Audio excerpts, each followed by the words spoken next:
ಸಿಗದ ಖುಷಿಗೆ ಆಸೆ ಪಡುವುದು ಮೂರ್ಖತನ. ಸಿಗುವ ಖುಷಿಯಲ್ಲಿ ಕನಸು ಕಟ್ಟಿ ಬದುಕುವುದೇ ಜೀವನ. ಎಲ್ರಿಗೂ ನಮಸ್ಕಾರ. ಇವತ್ತು ಬುಧವಾರ, ಹಾಗೆ ಬೆಳಿಗ್ಗೆಯಿಂದನೇ ವ್ಲಾಗನ್ನು ಶುರು ಮಾಡಿಕೊಂಡೆ. ಹಾಗೆ ಮಗ ಬೆಳಿಗ್ಗೆ ಎದ್ದ ತಕ್ಷಣ ಇವತ್ತು ರಸ್ಕ್ ಕೊಡು ಅಂತ ಹೇಳಿ ಕೇಳ್ತಾ ಇದ್ದೇನೆ. ಯೂಶ್ವಲ್ ಆಗಿ ನಾನು ವಾರಕ್ಕೊಂದ್ಸಲ ಬೇಕರಿ ಐಟಮ್ ತಗೊಬರ್ತೀನಿ.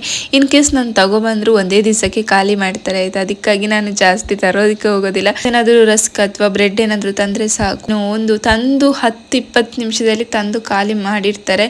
ಅದಕ್ಕೋಸ್ಕರ ನಾನು ತರೋದೇ ಕಮ್ಮಿ. ಯಾಕಂತ ಹೇಳಿದ್ರೆ ಅದನ್ನೇ ತಿಂದು ಮುಗಿಸ್ತಾರೆ, ಅವತ್ತು ಬಿಟ್ಟು ಊಟನೇ ಮಾಡೋದಿಲ್ಲ. ಸೊ ಅದಕ್ಕೋಸ್ಕರ ನಾನು ತುಂಬ ಕಮ್ಮಿ ಮಾಡಿದ್ದೀನಿ. ಮುಂಚೆ ಎಲ್ಲ ತುಂಬ ಜಾಸ್ತಿನೇ ತರ್ತಿದ್ದೆ ಆಯಿತಾ.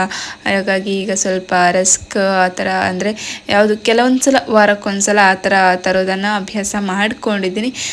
ರಸ್ಕ್ ಎಲ್ಲ ತಂದರೆ ಏನಾಗುತ್ತೆ ಗೊತ್ತಾ, ಬೆಳಿಗ್ಗೆ ಅದನ್ನೇ ತಿಂತಾರೆ. ಬೆಳಿಗ್ಗೆ ಎದ್ದ ತಕ್ಷಣ ಬ್ರೇಕ್ಫಾಸ್ಟ್ ತಿಂಡಿ ಏನಾದರೂ ಮಾಡಿದ್ರೆ ಸ್ವಲ್ಪ ಕಮ್ಮಿನೇ ತಿಂತಾರೆ, ಅದರಲ್ಲೇ ಹೊಟ್ಟೆ ತುಂಬಿಸ್ಕೊಬಿಡ್ತಾರೆ ಆಯಿತಾ.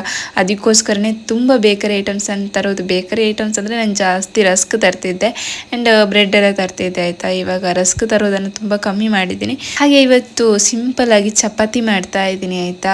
ತುಂಬ ದಿನ ಆಗಿತ್ತು ಚಪಾತಿ ಮಾಡಿ. ಹಾಗೆ ನಿನ್ನೆ ನೈಟೇ ಕಲಸಿಟ್ಟಿದ್ದೆ ಚಪಾತಿ ಹಿಟ್ಟನ್ನು. ಸೊ ಅದಕ್ಕೋಸ್ಕರ ಬೆಳಿಗ್ಗೆ ಎದ್ದು ಚಪಾತಿ ಮಾಡಿ ಮಗನನ್ನು ಸ್ಕೂಲಿಗೆ ಕಳಿಸಿ ಇವಾಗ ಬದನೆಕಾಯಿ ಪಲ್ಯ ಮಾಡ್ತಾ ಇದ್ದೀನಿ. ಅವನನ್ನು ಸ್ಕೂಲಿಗೆ ಕಳಿಸಿದ್ದಾದಮೇಲೆ ಆರಾಮವಾಗಿ ಮಾಡ್ಬೋದು ಅಂತ ಹೇಳ್ಬಿಟ್ಟು ಅವನನ್ನು ಸ್ಕೂಲ್ ಕಳಿಸ್ಬಿಟ್ಟು ಇವಾಗ ಮಾಡ್ತಾ ಇದ್ದೀನಿ. ತುಂಬ ಸಿಂಪಲ್ಲಾಗಿ ಮಾಡ್ಕೊಳ್ಬೋದು, ತುಂಬ ಚೆನ್ನಾಗಿರುತ್ತೆ. ಹಾಗೆ ಇಲ್ಲಿ ನೋಡ್ತಿರ್ಬೋದು ಅದರಲ್ಲಿ ಕಪ್ಪಾಗಿತ್ತು, ಹುಳ ಥರ ಆಗಿತ್ತು ಆಯಿತಾ.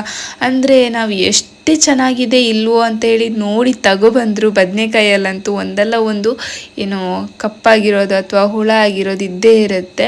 ಸೊ ಅದಕ್ಕೋಸ್ಕರ ನಾವು ಎಷ್ಟು ತಂದರೂ ವೇಸ್ಟ್ ಅಂತಲೇ ಹೇಳ್ಬೋದು ಚೆನ್ನಾಗಿರೋದು ನೋಡಿ. ಯಾಕಂದರೆ ಇನ್ನೂ ಕೆಲವೊಂದು ನಮ್ಮ ನಿಜ ಜೀವನದಲ್ಲಿ ಇರುತ್ತೆ ನೋಡಿ, ಕೆಲವರನ್ನು ನೋಡಿದ ತಕ್ಷಣ ಅವ್ರೇನೋ ಒಂದು ಮಾಡ್ತಾ ಇರ್ತಾರೆ, ಅವರನ್ನು ಕೆಟ್ಟದಾಗಿ ಜಡ್ಜ್ ಮಾಡ್ತಾರೆ, ಅವ್ರು ಹಾಗೆ ಹೀಗೆ ಅಂತ ಹೇಳ್ಬಿಟ್ಟು.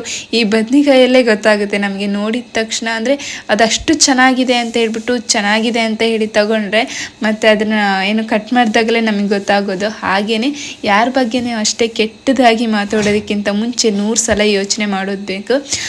ಬಿಕಾಸ್ ಯಾರು ಹೇಗೆ ಅಂತ ನಮಗೆ ಗೊತ್ತಿರೋದಿಲ್ಲ. ಇನ್ ಕೇಸ್ ನಾವು ಯಾವುದೋ ಒಂದು ಸೈಡಿಂದ ನೋಡ್ತೀವಿ, ಅವ್ರು ಹಾಗೆ ಹೀಗೆ ಅಂತ ಮಾತಾಡ್ಬಿಡ್ತೀವಿ. ಅದಕ್ಕಿಂತ ಯಾರ ಬಗ್ಗೆನೂ ಕೆಟ್ಟದಾಗಿ ಮಾತಾಡೋದು ಅಥವಾ ಯಾರನ್ನು ಅಷ್ಟು ಸುಲಭವಾಗಿ ಜಡ್ಜ್ ಮಾಡದೇ ಇರೋದೇ ತುಂಬ ಒಳ್ಳೆಯದು ಅಂತಲೇ ಹೇಳ್ಬೋದು. ಸೊ ಫೈನಲಿ ಇಲ್ಲಿ ಬದನೆಕಾಯಿ ಪಲ್ಯ ಆಗ್ತಾಯಿದೆ. ಅದಕ್ಕೆ ಸ್ವಲ್ಪ ನಾನು ಚಿಕನ್ ಮಸಾಲ ಹಾಗೆ ಸ್ವಲ್ಪ ಖಾರದ ಪುಡಿ ಕೂಡ ಹಾಕ್ಕೊಂಡೆ.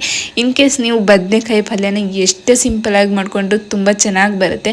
ಅಟ್ಲೀಸ್ಟ್ ನೀವೊಂದು ಬೆಳ್ಳುಳ್ಳಿ ಹಾಗೆ ಕೆಂಪು ಮೆಣಸು ಹಾಗೆ ಅದೇ ಸ್ವಲ್ಪ ಒಗ್ಗರಣೆ ಹಾಕ್ಕೊಟ್ರೆ ಇನ್ನೂ ಚೆನ್ನಾಗಿರುತ್ತೆ. ಜಸ್ಟ್ ಬೆಳ್ಳುಳ್ಳಿ ಒಗ್ಗರಣೆ ಹಾಕಿ ಬದನೆಕಾಯಿ ಪಲ್ಯ ಮಾಡಿಕೊಂಡ್ರೆ ಅಷ್ಟೇ ತುಂಬಾ ಟೇಸ್ಟಿಯಾಗಿ ಬರುತ್ತೆ ಆಯಿತಾ. ನನಗಂತೂ ಫೇವ್ರೇಟ್ ಅಂತಲೇ ಹೇಳ್ಬೋದು.